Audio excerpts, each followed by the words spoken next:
Bonjour à tous et bienvenue sur le plateau de Bâtir en Ile-de-France en partenariat avec le Journal du Grand Paris et Un Défi. On parle élections régionales aujourd'hui pendant toute la semaine avec toutes les candidates et tous les candidats qui vont nous rejoindre sur ce plateau. Et pour m'accompagner, Jacques Paquier, bonjour. Bonjour. Vous êtes journaliste au Journal du Grand Paris. On va parler aménagement du territoire avec vous. Et surtout, notre première invitée, la candidate. Vous êtes candidate à la présidence de la région Ile-de-France, Audrey Pulvar, bonjour. Bonjour à vous. Je suis très content de vous voir. Mais moi aussi, mais alors je me dis première invitée, j'essuie les plâtres alors. Pas du tout. Non, tout est calé, vous inquiétez pas. Bon. Comment ça va? Bien. Comment se passe cette campagne? C'est sportif, c'est physique, c'est intense, mais c'est passionnant. Voilà, c'est tous les jours des rencontres différentes, tous les jours des événements différents. Non, c'est très intéressant. Les Français sont intéressés par cette campagne des régionales, vous trouvez ou pas? Ils s'y intéressent de plus en plus. Alors, c'est vrai que ces derniers mois, c'était un peu plus compliqué de les intéresser, d'autant plus qu'on était vraiment dans la phase troisième ou quatrième vague. Enfin, c'était la troisième vague de la crise sanitaire. Et que les préoccupations des franciliens étaient tout autres. Mais là, vraiment, on sent que l'intérêt devient très, très important. Après, j'espère que la participation sera importante et je vous invite, vous qui nous regardez, quel que soit votre candidat ou candidate préféré, à aller voter, parce que c'est vraiment important. La région, c'est quand même un enjeu majeur. Peut-être que certaines et certains ne s'en rendent pas compte, mais la région, elle a la responsabilité de l'état des lycées, elle soutient l'économie, elle s'occupe théoriquement du logement, des transports, de l'état, en partie de l'état des routes et de plein de sujets importants dans nos vies quotidiennes. Et donc, c'est important de participer à cette consultation citoyenne, encore une fois, quelle que soit la candidate ou le candidat que l'on soutient. Île-de-France en commun, c'est le nom de votre liste. Oui. Qu'est-ce qu'on a en commun en Île-de-France, tous ensemble? Ah, mais on a beaucoup de choses. Alors d'abord, je voudrais préciser qu'Île-de-France en commun, c'est une liste un peu singulière. D'abord parce que je suis tête de liste et je suis une personnalité de la société civile. Je ne suis encartée dans aucun parti.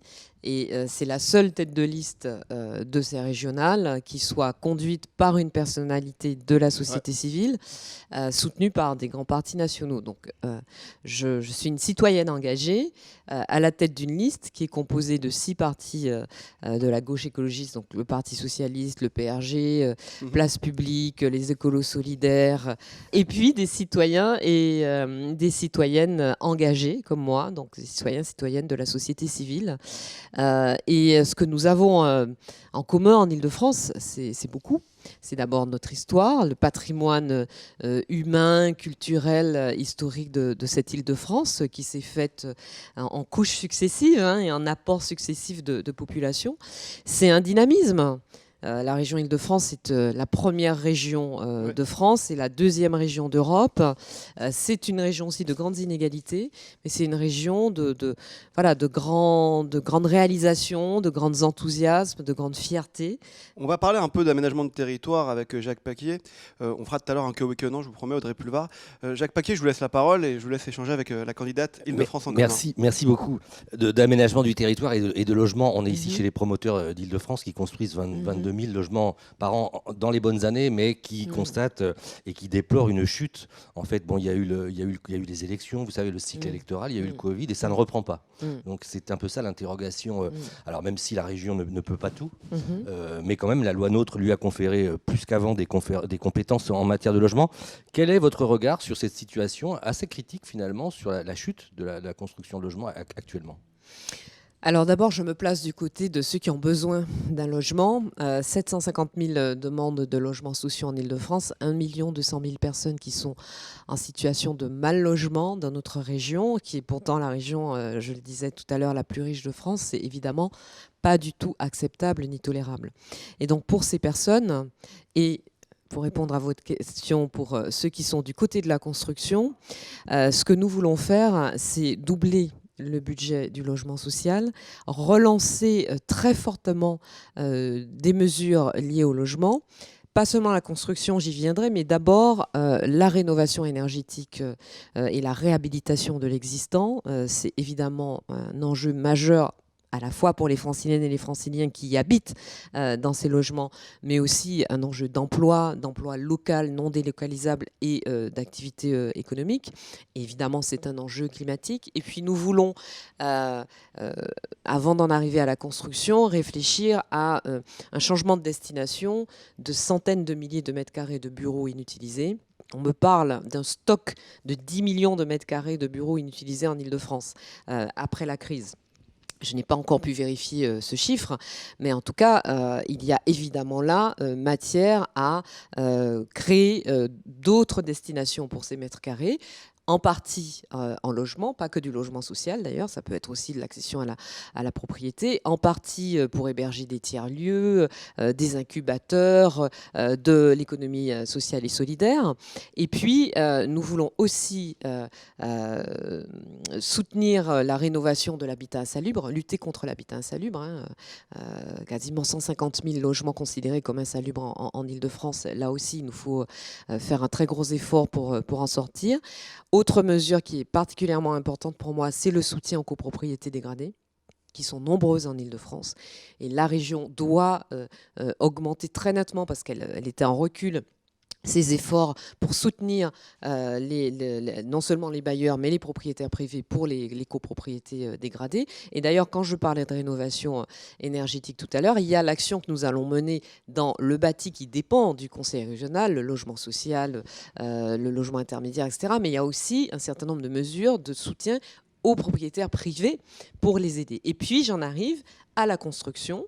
Alors, il y a deux difficultés. La première, c'est qu'il y a des zones qui sont déjà extrêmement denses en Île-de-France, et ce sont pourtant des zones où il y a des demandes de logement.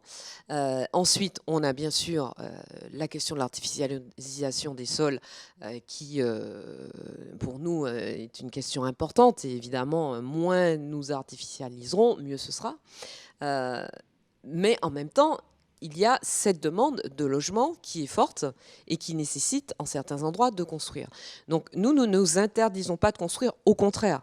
Il va falloir construire du logement social et du logement intermédiaire et des dispositifs d'accession à la propriété pour les classes moyennes, pour les familles les plus modestes. Il faut du rééquilibrage sur le territoire.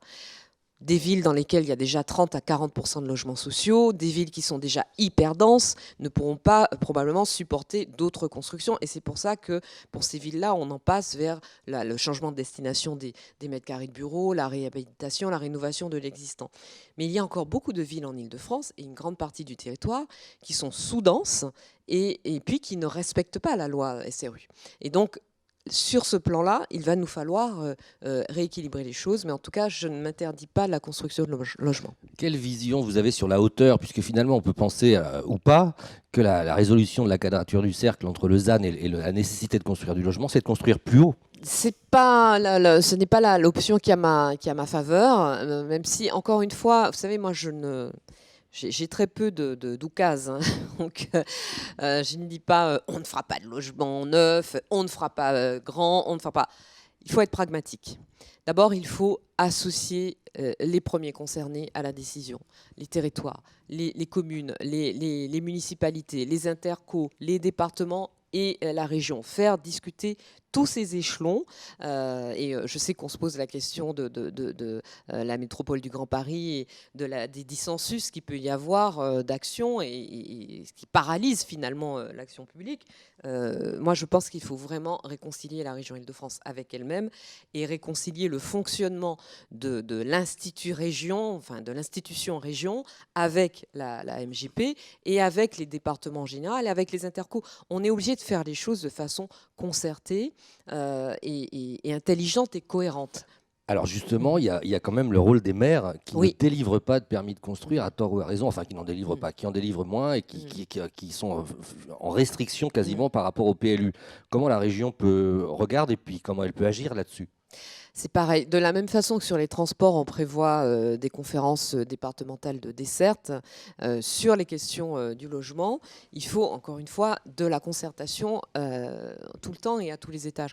Les maires, vous savez, les maires, ils veulent préserver l'attractivité de leur territoire. Ils ne sont pas forcément contre la construction de nouveaux logements. Encore une fois, avant de construire, pensons à réhabiliter, rénover et redestiner ce qui existe, ce qui est existant.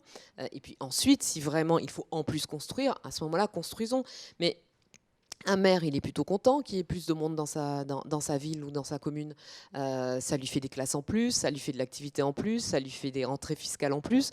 Donc, quand les maires s'opposent, soit c'est pour des raisons idéologiques, dans les villes qui refusent de faire plus de logement social et de se mettre en conformité avec la loi, soit c'est parce qu'il y a un endroit, quelque chose qui coince, et le rôle de la région, son rôle de coordinatrice, c'est de faire en sorte de pacifier les relations. Un mot sur les offices fonciers solidaires. Je sais que Oui. c'est une des propositions qui vous intéresse. Un mot parce que Absolument. ça intéresse les gens, ça permet des loyers beaucoup plus faibles. Oui, et puis des accessions à la propriété beaucoup plus faciles. Oui, oui, bien sûr. Nous allons soutenir les offices fonciers solidaires parce qu'il faut pouvoir mettre du logement à disposition à des loyers plus accessibles pour un plus grand nombre. Pour ceux qui sont un petit peu trop hauts en termes de revenus pour bénéficier d'un logement social, mais qui pour autant ne roulent pas sur l'or et ne peuvent pas faire face aux loyers franciliens en général. Et puis, ces foncières solidaires, eh bien, elles permettent aussi de l'accession à la propriété de familles modestes. Et ça, c'est de toute façon quelque chose que nous soutenons. Vous êtes aussi pour l'encadrement des loyers, vous nous expliquez ? Je veux effectivement régionaliser l'encadrement des loyers. Je crois que l'encadrement des loyers a démontré qu'il fonctionne dans des zones très denses et en forte tension. Je pense à Paris, je pense au Val-de-Marne, je pense à la Seine-Saint-Denis en certains endroits, y compris aussi de certaines villes de l'Essonne. En tout cas, quand il a été mis en place, et je prends l'exemple de Paris ou la ville de Lille par exemple, l'encadrement des loyers a démontré son efficacité. D'ailleurs, à Paris, on a bien vu, il y a eu un moment où il y a eu de l'encadrement, un moment où l'encadrement a dû être abandonné parce qu'il le dispositif a été attaqué, et ensuite on l'a rétabli. Et on a bien vu à quel point il y avait un effet effectivement de contention de la hausse des loyers. Donc oui, nous allons régionaliser ce dispositif qui protège les locataires, qui leur permet d'accéder ou de rester dans des logements malgré des moyens limités, et qui ne désavantage pas les propriétaires parce que, par exemple, pour la rénovation énergétique ou l'amélioration de l'habitat, eh bien, nous prévoyons des soutiens importants pour les partenaires privés, pour les propriétaires privés, et puis une facilitation aussi des démarches. Merci infiniment. Merci Jacques Paquet. Je rappelle que vous êtes journaliste au Journal du Grand Paris. Audrey Pulvar, que oui que non, avant de vous laisser, Je savais partir. bien que je ne pouvais pas partir Mais sans non, un que oui mais que non, non. vous le faites bien à chaque fois. Alors on commence, que oui que non. Est-ce qu'il faut permettre aux jeunes de 16 ans de voter ? Oui, Vous êtes pour ? à fond. D'accord. Je suis à fond pour le vote à partir de 16 ans. Mais ceux qui votent pas déjà, qui ont 18 ans, pourquoi on va faire voter ceux qui ont 16 ans ? Ben ça, c'est autre chose. Ouais. Non, mais on peut. D'abord, à 16 ans. Toutes les élections ? Oui, d'abord, à 16 ans, on a la maturité. À mon sens, à 16 ans, on a la maturité nécessaire. Et l'enthousiasme et l'énergie qu'il faudrait pour justement bousculer un peu le ronron politique. Et ensuite, peut-être que justement, le fait d'avancer l'âge du vote autorisé, finalement, boosterait les plus de 18 ans qui ne votent pas encore assez. Mais vous savez, si les jeunes étaient plus présents dans les élections, justement avec le droit de vote, je pense que les programmes seraient plus ambitieux et plus transformateurs, et que donc ça motiverait plus les jeunes à aller voter. Que oui que non. Est-ce que vous pensez que Kylian Mbappé va prolonger au PSG ? Vous êtes candidate en Ile-de-France, je suis obligé de vous poser la question. Je dirais que oui, parce que je le souhaite. Ouais. Je le souhaite. Vous n'avez pas d'informations ? Non. Très bien. Je suis adjointe à la maire de Paris, je ne suis pas maire de Paris. Mais je pense que la maire de Paris a l'info. Très bien, vous lui demanderez pour moi que oui, que non. Est-ce que vous avez TikTok ? Non, je n'ai pas TikTok. Non, mais je vous dis ça parce que je sais ce que c'est. Je sais que vous savez ce que c'est, ça. Je sais que vous êtes branchés, mais je vous dis ça parce que sur le TikTok d'un défi, vous avez fait le meilleur résultat. Ah bon ? Ouais, je l'ignorais, mais sur la cuisine, vous avez fait des milliers de vues. Mais on me dit rien, j'ignore ce succès. Que oui, que non. Est-ce que vous vous considérez aujourd'hui comme une femme politique ? Que non. Je sais que A priori, je suis une femme politique, mais j'ai Ouais. encore du mal à me considérer comme une femme politique. Moi, je suis une citoyenne engagée au service de l'intérêt général. Je porte une vision politique de la société, mais j'ai encore du mal. Comme je ne suis pas encartée, que je ne l'ai jamais été, j'ai un peu de mal à me considérer comme une femme politique. Mais il paraît que je le suis. Que oui, que non. Est-ce que vous avez pris un café avec Gérald Darmanin? Non, je n'ai pas pris de café avec Gérald Darmanin. Il devait vous inviter, vous deviez parler. Oui, mais bon, ça se fera peut-être, mais ça ne s'est pas encore fait. Que oui, que non. Pour terminer, est-ce que vous avez déjà été indécise? Ah, mais plusieurs fois par jour. Alors, pas indécise devant les urnes, ça jamais. Pas indécise sur le fait d'aller voter ou pas, parce que je suis toujours allée voter. Parce que quand même, au départ, les indécis, c'était ça. Hein. Ouais. C'était l'idée de convaincre ceux qui... On continue à le faire avec Voilà. une petite vidéo justement sur TikTok. Voilà, donc à aller voter. Mais ouais, indécise, oui, non, ça m'arrive, bien sûr, comme tout le monde. J'ai des doutes, cher Alex. Ouais, non, mais il y en a qui n'ont pas de doute. Hein. Je peux vous dire, on a reçu sur notre plateau, ils n'ont jamais de doute. Donc c'est pour ça que je vous pose Ah la non, question. non, bah écoutez, bien sûr. Je résiste pas à l'envie de vous poser la question. En Ile-de-France, vous l'avez sillonné, vous avez fait campagne, vous avez tout visité, je pense, en Ouais, Ile-de-France. pas tout, mais beaucoup, oui. Votre endroit préféré en Ile-de-France? Ah là là, on m'a déjà posé la question, mais il y en a tellement. Il y en a, vous savez, que ce soit dans le Vexin, sur les bords de Marne, sur les bords de Seine, enfin dans Paris, il y a tellement d'endroits en Seine-et-Marne. J'étais dans l'Essonne, dans le sud de l'Essonne hier. Dans le sud de l'Essonne, vous avez des villages, vous avez l'impression d'être dans le sud de la France. D'ailleurs, eux-mêmes, ils disent qu'ils sont dans le sud de la France. Non, il y a une diversité, une richesse folle en Île-de-France. Merci beaucoup Audrey Pulvar d'être venue nous voir. Bon courage pour la suite et la fin de votre campagne. Merci à vous. Merci Jacques Paquier. Je rappelle, c'est des interviews avec les candidates et les candidats à la présidence à la région d'Île-de-France. Toute la semaine, nous les recevons ici au sein de la Fédération des promoteurs immobiliers d'Île-de-France. À tout à l'heure.